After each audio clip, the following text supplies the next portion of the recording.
Tony Comiti a photographié le pire et filmé le meilleur, ou inversement. Devenu un des plus grands producteurs de la télévision française, voire européenne, il dit n'avoir rien prémédité car selon lui, c'est la vie qui décide pour nous. Alors voyons donc en photo ce que la vie a décidé pour lui, avec ou sans filtre.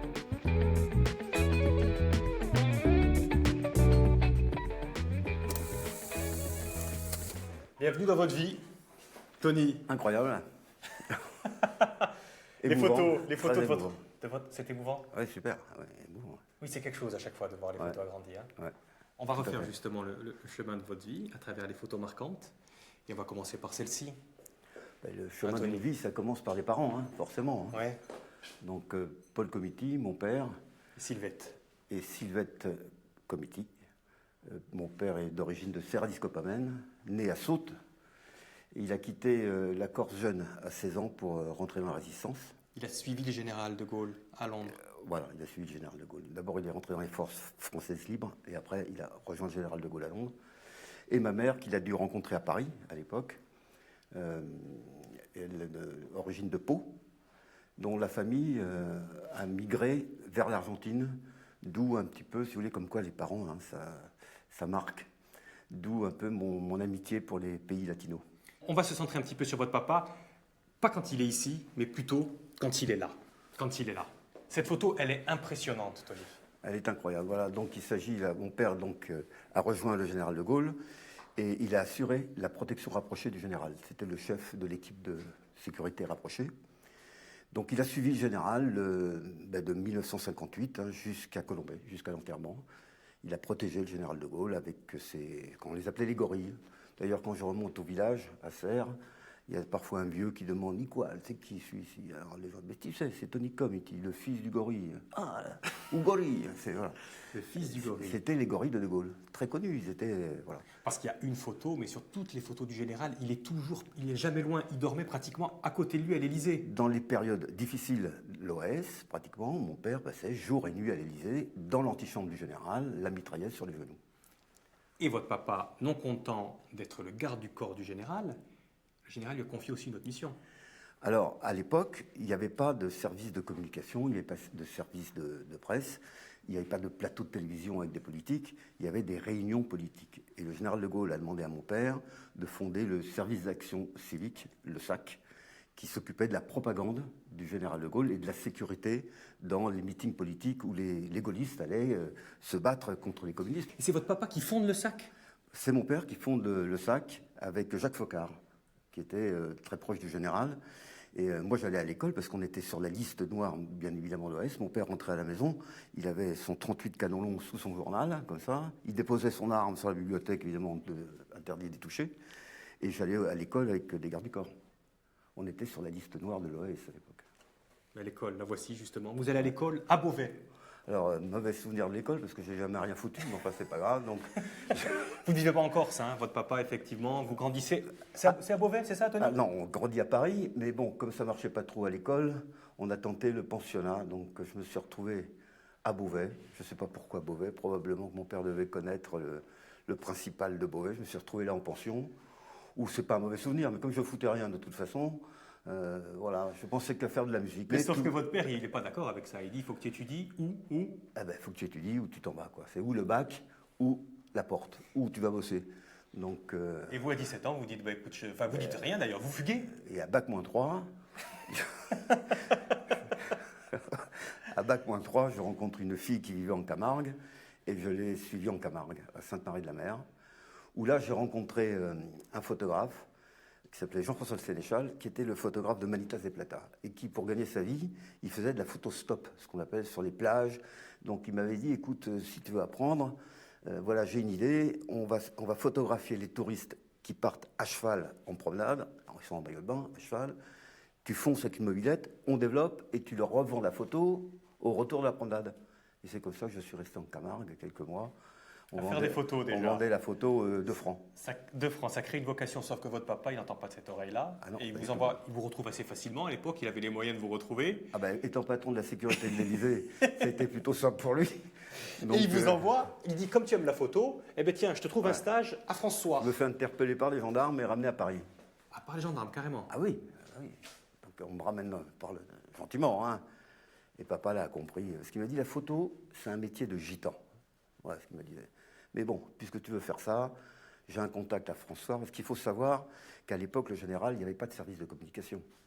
Donc, il fallait être bien avec la garde rapprochée pour pouvoir faire et approcher le général et faire les photos un peu différentes des autres. Donc, c'est mon père qui décidait, suivant. C'était un peu le chef de presse aussi, donc. Oui, clairement. il faisait sécurité. Et donc, il connaissait tous les journalistes. Pour approcher le photographes. général, il fallait passer par eux. En tout cas par papa. Donc ces journalistes, c'était lié d'amitié avec mon père. C'était des bringueurs. Mon père aussi d'ailleurs. Ils aimaient la fête, ils aimaient la vie.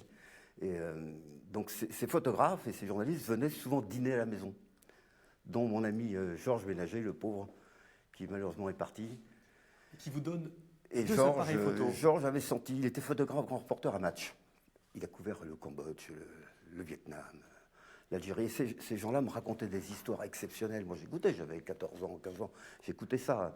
Ça faisait rêver, ces gens-là.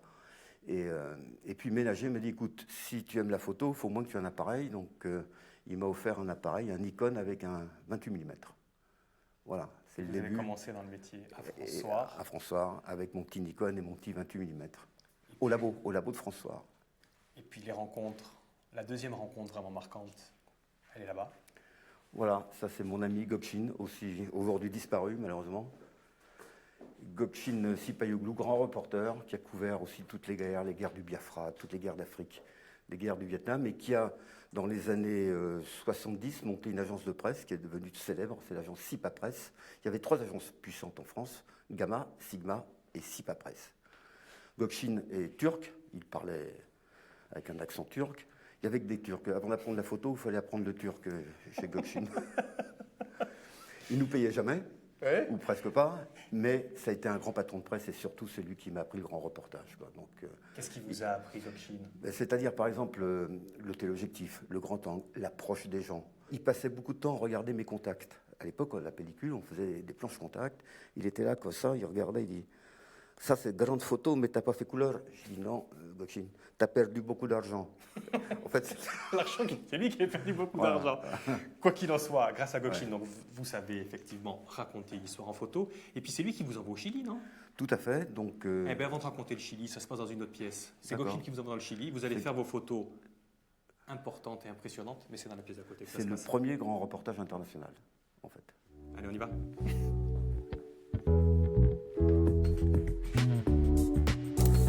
Allez, prenez place, Tony, là-bas. Et laissez-vous guider par les images. Alors, Donc, vous arrivez au Chili, nous sommes en 1973. Et vous faites votre photo de Pinochet, très belle photo.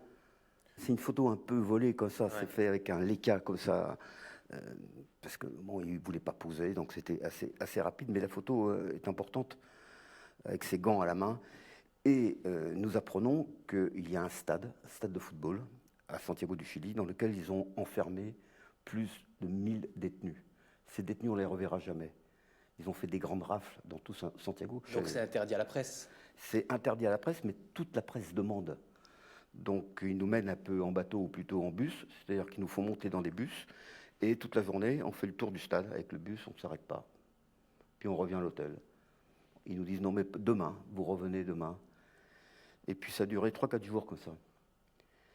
Et beaucoup de journalistes ont décroché, en disant on va faire autre chose, on n'y arrive pas. Et moi je suis resté dans ce bus avec un autre photographe de Magnum qui s'appelait David Burnett. Et on a vu qu'il y avait la Croix-Rouge qui était à la sortie du stade. On s'est fait déposer, on dit nous on voulait voir les gens de la Croix-Rouge, est-ce que c'est possible? Oui, allez-y. On est allé voir les gens de la Croix-Rouge. Et là on a appris que les gens de la Croix-Rouge allaient rendre visite aux détenus qui étaient dans le stade, sur les tribunes du stade. Et j'ai pris une blouse, un stéthoscope, j'ai mis un Leica sous la blouse. Et vous êtes rentré. Et je suis rentré dans le stade. Et vous avez shooté. Et on a fait des et photos. vous avez fait ça? Ouais. Ça, c'est les photos voilà, avec l'armée chilienne. C'est fait au Leica et au 35 mm. Celle-là? Et celle-là, elle est terrible parce que c'est dans les vestiaires du stade, où là, ils font le tri. Et tous les visages que vous voyez là, on ne les reverra jamais. Hein. Scoop mondial, c'est votre premier scoop mondial. C'est un scoop mondial. Ces photos, on les voit dans le monde entier, vous êtes les premiers. Et là, ils vont vous en vouloir au Chili. On va vous expulser pratiquement manu militari. Ouais. Et comme vous avez de la mémoire, des années et des années plus tard, vous allez revenir faire un reportage sur les anciens geôliers pour Tout à montrer fait. qu'ils sont en liberté. Exactement. On passe à autre chose, On si passe vous à le autre voulez chose. bien. Ouais, cette photo est terrible. Ouais. Là, quelques années plus tard.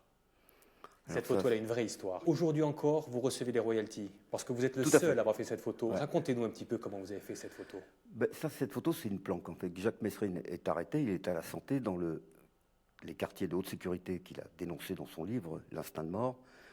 Et voilà, donc moi je me dis, il y a une photo importante en ce moment, c'est Jacques Messrine. Tout le monde Donc, veut le faire encore, Tout le monde comme veut au le faire. Chili. Voilà, tout le monde veut le faire. Sauf qu'il est en QHS à la santé. Et puis j'apprends que le directeur de la santé, c'est un Corse. Donc je vais le voir. Voilà. Je vais le voir, je me fais passer pour un dessinateur de presse. Il ne l'a pas cru du tout d'ailleurs. Et il me dit, écoute, ne perds pas de temps. Messrine, il sort jamais. Et de toute façon, tu ne le verras pas. Mais enfin bon, je sais que tu vas chercher. Pour t'éviter de tourner en rond, il est dans les quartiers sud de la prison. Donc évidemment, la prison, et autour de cette prison, il y a des HLM. Donc je suis allé dans le HLM sud, et puis je suis monté au dernier étage, et là j'ai établi une planque, ce qu'on appelle une planque, c'est-à-dire que pendant une semaine, tous les jours, avec un téléobjectif de 600 mm, j'ai l'œil sur ce QHS. Voilà, en me disant... Tous les jours, c'est toute la journée. Du matin Une planque, au c'est soir. une planque, c'est du matin au soir. On a c'est une planque, pas- on va Voilà. ni aux toilettes, on va pas bouffer, on a un sandwich, on a un parka s'il fait froid, et on a l'œil dans le viseur. C'est ce qu'on appelle une planque. Donc voilà, donc pendant une semaine, bon, il sort pas, et puis un soir, j'avais passé la nuit au bus Palladium, dont j'étais un peu un des piliers. C'était une boîte. Vous avez abandonné un peu la planque quand une même. boîte de rock. La nuit. parce que- La nuit, la nuit. d'accord. Et en sortant vers 6 h du matin du bus Palladium, je me dis tiens, je vais aller voir Jacques. Donc je suis passé à l'agence, j'ai pris mon téléobjectif, je suis retourné dans ma planque, et à peine installé, la petite porte s'est ouverte, et Messrine est sorti. Mais j'étais à peine installé. Il a vu que dans son paysage, quelque chose n'allait pas, il a un espèce d'instinct, il a fait un pas en arrière, et il a envoyé un gardien pour voir qui j'étais. Et là, bon, découvert, j'ai montré mon objectif, le gardien a dû lui dire, c'est un photographe, il est sorti, et il a posé pendant 1 minute, comme ça, voilà. Et les photos sont vendues assez cher à l'époque, c'est l'Express qui avait acheté 20 000 €. C'était quand même important, hein, à l'époque. On est en 76. Et puis donc, un jour, j'ai reçu un coup de téléphone de son avocate, qui dit, Jacques a vu les photos, il écrit un bouquin, il voudrait faire la couverture de son livre avec vos photos. Je lui ai dit, il n'y a pas de souci, je ne lui demanderai aucun droit. C'est gratuit pour Jacques. Voilà. Un jour, vous abandonnez votre appareil photo et vous passez à la caméra. C'est grâce à un journaliste de TF1, Roch Pescadière, qui vous Tout à apprend fait. un petit peu à la caméra. Et lui, il rentre avec, il vous fait un petit peu essayer la caméra. Et Tout à quand fait. il rentre, qu'il fait son reportage, il dit tiens, Tony, au fait, j'ai mis des images de toi. Voilà. Et vous découvrez finalement le talent aussi avec la caméra. Et avec cette caméra, vous allez voyager, vous rentrez à TF1, Tout à vous fait. signez un CDI et vous devenez reporter de guerre pour TF1. Ouais, C'est tout cela. à fait, tout à Et il y a une photo qui résume peut-être votre métier à TF1, c'est celle-ci. Voilà, on est à Beyrouth, la guerre là-bas, à Beyrouth. 82, 83 à Beyrouth. Ouais, Vous allez passer 2 ans à Beyrouth. Ouais, tout à Vous fait. rentrerez de temps en temps à Paris, mais vous passez du temps. Et moi, en tout cas, ce qui m'a touché, c'est qu'un jour, il y a, je ne sais pas avec qui vous travaillez à l'époque, qui vous dit tiens, on va aller quelque part, et vous dites là, je ne le sens pas. Expliquez-moi un petit peu, Tony. On est invité par les islamistes à aller filmer la prière du vendredi dans un quartier islamiste intégriste qui s'appelait Bir la Bête, qui était un quartier de Beyrouth où ils détenaient tous leurs otages. Là. Et quand on arrive sur place, j'étais avec Jean-Pierre Abou, qui est un grand reporter de TF1, j'ai vu un des barbus qui était dans une des voitures qui nous espionnait là, autour du bureau. Et j'ai dit à Jean-Pierre, là, on va se faire enlever, je ne le sens pas du tout. Là. Et Jean-Pierre m'a dit, écoute, mon vieux, quand toi tu ne le sens pas, on se tire. On est rentré à l'hôtel. L'équipe de France 2 est arrivée et ils ne sont jamais revenus. C'est ceux qui ont été enlevés, les fameux otages du Liban. Ouais. Pendant que vous êtes à TF1, il y a une rencontre marquante. C'est celle-ci, Jean Bertolino. Alors Jean Jean Bertolino, Bertolino. c'est lui qui vous remarque, hein, parce qu'un jour, il est déjà grand reporter, et puis il dit « Oh, j'ai vu des images du Tchad, là, ça a l'air fantastique. Qui est-ce qui a fait ces images ?» On dit ben, « C'est un certain Tony Comiti. » Il dit « Tony Comiti, viens avec moi. » Et vous Voilà. allez l'accompagner pendant combien d'années, Jean Bertolino? Ma femme disait toujours, tu passes plus de nuits avec Jean qu'avec moi. Pendant 17 ans, on va faire du grand reportage. C'est les 17 plus belles années de votre vie, en tout cas en tant que journaliste. Oui, Didier. TF1, oui. TF1, à TF1. Ouais, absolument, absolument. Et il dit, Jean Bertolino, toi tu sens les histoires, Tony, et il vous envoie en Colombie. Tout à fait. Hein, Tout à et fait. en Colombie, vous faites une rencontre, cet homme-là, Don Pablo Escobar. Don Pablo Escobar, c'est vous qui le rencontrez. Ouais, on est amené chez Pablo Escobar, qui est en cavale. Il ne faut pas oublier que la DEA le cherche, l'armée colombienne le cherche, le monde entier le cherche. Et on a ce scoop, quoi. Donc on est amené par les gens du cartel, de nuit. Et quand j'arrive dans cette hacienda, où il y avait tous ces sicarios, vous voyez, avec des armes à la main, là, il y a un petit bonhomme qui est là au fond de la propriété, assis près de la piscine, et il se lève et il vient direct sur moi. Et il me dit Pablo Escobar, Tony Comiti, il se penche sur mon oreille, il me dit j'aime pas les caméras. Comme ça. Mais bon, ils avaient envie de parler, ils avaient envie de communiquer, ils ne voulaient pas donner ce scoop ni aux Américains, ni aux Colombiens. Sauf qu'ils parlent effectivement, mais ils vous interdisent de le diffuser. Voilà. Et ce reportage, en fait, il faudra le diffuser après la mort de Pablo Escobar. C'est-à-dire quand et on va le regarder. Allez-y, oui. C'est-à-dire quand on avait quand même un deal avec eux, c'était de leur montrer le film avant diffusion, deal qu'on avait oublié, nous, à Paris. Donc, et puis, le deal est devenu un peu menaçant, les appels, donc il a fallu que j'aille le montrer, et ça ne leur a pas du tout plu. Donc, ils nous ont menacés de mort. Hein. Et quand les Colombiens vous menacent de mort, voilà, donc on n'a pas diffusé le film, et on a attendu la mort de Pablo Escobar. Pour diffuser le film. Pour diffuser. Et on regarde les images. Allons-y.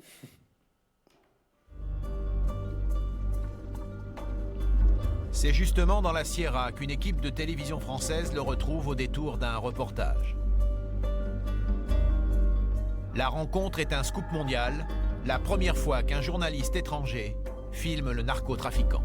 Pablo Escobar va en profiter pour justifier son business.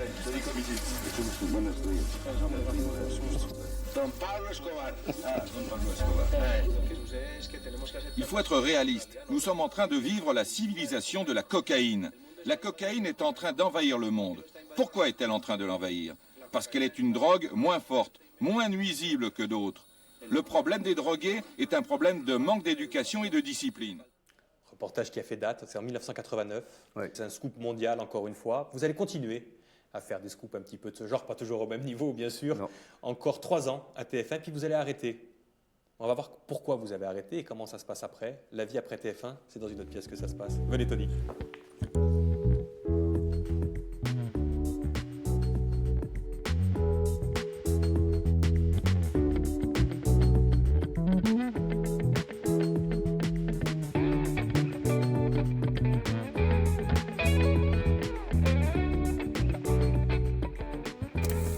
Et oui, Tony, dernière pièce, la pièce de la modernité. Et de l'avenir. Et de l'avenir.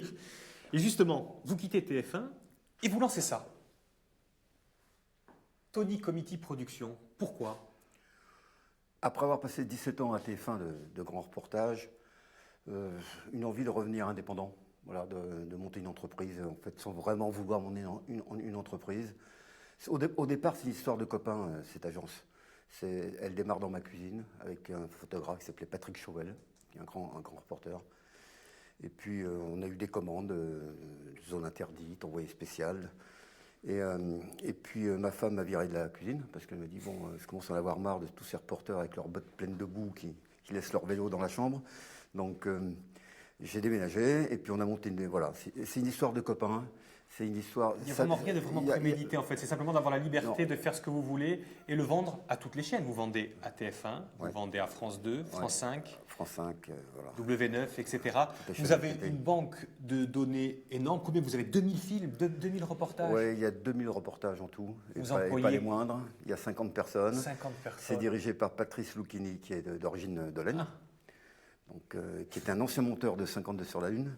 Donc ça parle pas corse, mais là il y a quand même... Tony Comiti Productions, justement. Hein. Vous êtes le 2e producteur français au niveau européen, vous êtes classé. Et donc parmi tous ces films-là qu'il y en a un, moi, qui me plaît bien. On va regarder, c'est le premier. On le regarde parce qu'il a une véritable histoire. On le regarde. Les petits vieux l'avaient baptisé Angelito, le petit ange. Et ce petit ange avait réussi à entraîner avec lui quelques autres gamins. Ils étaient une douzaine à venir faire le ménage, apporter de la nourriture ou tout simplement un peu de réconfort. C'est incroyable, ce gamin de 9 ans qui s'occupait des vieillards de son bidonville. Il leur donnait à manger, il les lavait, enfin bon. Et le lundi matin, ça n'a pas loupé. Il y a eu 700 000 francs de dons, ce qui ferait aujourd'hui 100 000 euros qui sont arrivés dans la semaine pour aider ce petit gamin. Et du coup, aujourd'hui, Angelito, le petit ange. Angelito, c'est toujours un petit ange, sauf qu'il a un hôpital aujourd'hui en Colombie. Voilà. Alors, c'est une rencontre formidable parce que moi, je démarre comme indépendant à nouveau. Je fais un film qui se vend dans le monde entier. Et lui, ça lui sert derrière, avec les dons. Bon, évidemment, il n'a pas pu les gérer, c'est l'ambassade de France qui l'a géré, l'argent. Et aujourd'hui, il dirige un hôpital avec, je crois, 200 ou 300 petits vieux qui s'occupent. Il a un hospice au pied du bidonville. Voilà. Ça, c'était le premier reportage. C'est une très belle rencontre. Complètement, très beau reportage. Et puis surtout, Tony Comiti, c'est ça. Tony Comiti, c'est une signature, c'est une caméra à l'épaule. Ça, c'est les routes de l'impossible. Ouais. Vous en êtes à 56 routes de l'impossible Tout à fait. que vous avez filmé. 10 ans, ça fait 10 ans. Ça qu'on fait 10 produit. ans. Ouais. Vous vendez ça dans le monde entier, vous vendez ça au Japon. Ouais, c'est partout, une entreprise florissante, Tony Comiti, vraiment. Oui, florissante, c'est un grand mot. On essaye de... En fait, on retrouve l'argent que nous donnent les chaînes sur l'écran, parce que ça coûte cher de produire. Complètement. Donc, voilà. Donc, mais ce qui est intéressant, notamment dans les routes de l'impossible, c'est l'exportation du savoir-faire français. Les reporters français ont un vrai savoir-faire. Différence des anglo-saxons qui filment là une interview. Ça a été 1000 fois copié, mais jamais égalé finalement. Vous avez raison, les routes de l'impossible. Oui, c'est dans le monde entier. C'est dans le monde entier, et ça marche très bien. Et ça, c'est une signature. C'est Tony Comiti. Mais il y a autre chose aussi. Vous avez ça aussi, Tony. Alors, qu'est-ce que c'est? Ah, Gérard. En le voyant arriver, les gens disent volontiers, voilà un homme qui a la tête sur les épaules. Ce corps robuste, éloquent, supporte une tête coiffée ou décoiffée de mèches, de copeaux, d'herbes, plus propre à l'adolescence. Il ne se laisse pas filmer comme ça, Gérard. C'est quelqu'un de compliqué. D'ailleurs, la première fois qu'on lui a parlé du projet, il a dit « il ne faut pas le faire à la télé, c'est tous des cons. Il faut rien faire. » Puis finalement, il a accepté parce c'est de l'amitié encore. C'est le rapport que Richard Mellou a avec Gérard. Donc c'est une histoire de rencontre. Superbe documentaire qui va vous valoir justement des récompenses. À commencer par ça. Grâce à ce documentaire, vous allez faire les marches de Cannes. Alors quand vous étiez jeune, vous aviez été paparazzo de l'autre côté de la barrière. De l'autre côté de la barrière. Et là, vous montez les marches. Très impressionnant. Très impressionnant. Le film est nommé à Cannes. Donc c'est très impressionnant parce que d'abord, il y a une histoire d'amitié entre Richard et moi. Et puis voilà, on se retrouve à Cannes, où vous montez les marches, Donc avec Gérard qui nous avait dit, il ne faut pas y aller à Cannes, c'est des cons, il ne faut pas y aller. Il est allé lui-même, après, mais c'est pas grave. Vous gagnez quelque chose à Cannes? Non, on est sélectionné à Cannes historique. Non, c'est une sélection. Par contre, non, parce que c'est la même histoire, j'ai l'impression. Les Emmy Awards. Les Emmy Awards. Aux États-Unis. Alors ça, c'est pour un film sur le Chili, celui quand vous retournez voir les anciens bourreaux. Exactement. Et puis, avec le reportage, avec le documentaire de Depardieu, vous allez aussi aux Emmy Awards. Oui, tout à fait. On est mondial. C'est mondial. Qu'est-ce qu'il a dit, là, Depardieu, pour ça? Il faut y aller. Il faut y aller parce que ce n'est pas des cons. Est-ce que vous avez gagné quelque chose? Non, on a été nommé. Là, ici, on a gagné un Emmy. C'est sur Chili, la dictature au quotidien, avec Manuel Dartuy, qui est un grand reporter aussi. Voilà, donc c'est très impressionnant aussi, très impressionnant. Parce que les Américains vous reçoivent avec beaucoup d'amitié aussi. Très important. On va sur cet écran-là, si vous le voulez bien. Parce que votre vie, c'est aussi la famille. C'est la famille. C'est mon fils Paul, 47 ans aujourd'hui. Mais Paul, il a suivi un peu les traces. C'est-à-dire que Paul a eu son bac avec mention au lycée Henri IV. Et quand je lui ai dit, écoute, bac avec mention, tu veux être journaliste, Sciences Po. Il dit, ouais, je crois, je pense que je vais réfléchir. Et en fait, il m'a dit, ce que je voudrais faire, c'est te suivre un peu. Donc il a été mon assistant pendant 2 ou 3 ans. Et aujourd'hui, c'est un grand reporter, donc spécialiste de conflits. Il revient de Colombie d'ailleurs. Vous voyez comme quoi la vie est étonnante. Il revient de Colombie où il a fait un documentaire qui va passer sur Enquête exclusive sur M6 sur les héritiers des narcos. Voilà. Ah oui, vous avez fait Pablo Escobar, lui il fait les héritiers de Pablo voilà, Escobar. Exactement. Donc, vous avez 4 fils. J'ai 4 fils. 4 fils. Lui, il est grand reporter. Il y en a un Ouais. autre qui fait des études de journalisme, je crois. Oui, qui est à l'IEJ. Et puis les deux autres. Ben, il y en a un qui vit en Colombie, voilà, vous voyez comme quoi. Ouais. Hein. Et puis l'autre est au lycée et se prépare probablement à partir un peu dans le cinéma, où la caméra l'intéresse en tout cas. Et tiens, la photo s'est mise toute seule. Ah ouais. Ben ça, Ça, justement, c'est avec Richard Mellou, le photographe de Gérard Depardieu. On fait un peu de musique, comme ça, de temps en temps. Parce que, On entend un petit peu de musique là qui Ouais, passe. bon. Vous jouez quand même pas mal là. ouais, bon, on se débrouille, mais pas assez souvent, parce que le travail... Voilà, donc on a un petit groupe et on joue les Beatles, les Stones. et On tout peut vous ça. voir où, Tony? Bah, écoutez, aux Emmy Awards la prochaine fois peut-être. Non, voilà, c'est une passion aussi, la guitare, parce que quand j'étais gamin, je voulais ou devenir musicien ou photographe. Et Puis vous avez été les deux. Ouais, enfin, là, Et l'avenir, c'est plus, quoi? C'est plus la musique ou on continue? L'avenir, c'est prendre plus de temps pour faire de la musique avec des copains. Voilà, c'est plus ça l'avenir. Avoir du temps, peu de temps. C'est déjà fini, Tony. Bon. Alors, ce que je vous propose pour finir l'émission, on se quitte pas comme ça, non, on se quitte toujours avec un selfie. Ah d'accord. Oui, c'est une tradition dans l'émission, donc vous souriez comme Je fais ça. le clap. Allons-y. Si vous voulez. Et il me reste à vous remercier, à vous souhaiter bonne continuation. Vous avez 67 ans, mais vous n'êtes pas prêt d'arrêter, on est d'accord? J'arrêterai quand je serai vieux. Ah, J'arrêterai bah, quand je serai vieux. Hein. C'est une bonne réponse. Merci infiniment. Merci à vous, Luc. Merci à tout le monde. Et Merci. à bientôt. Et vous allez du côté de Serres, là, j'imagine. Je monte à Serres demain matin. Allez, Voilà. bonne route. Route de Merci. l'impossible aussi, d'ailleurs. Ah, un petit peu, surtout le soir quand on revient de boîte.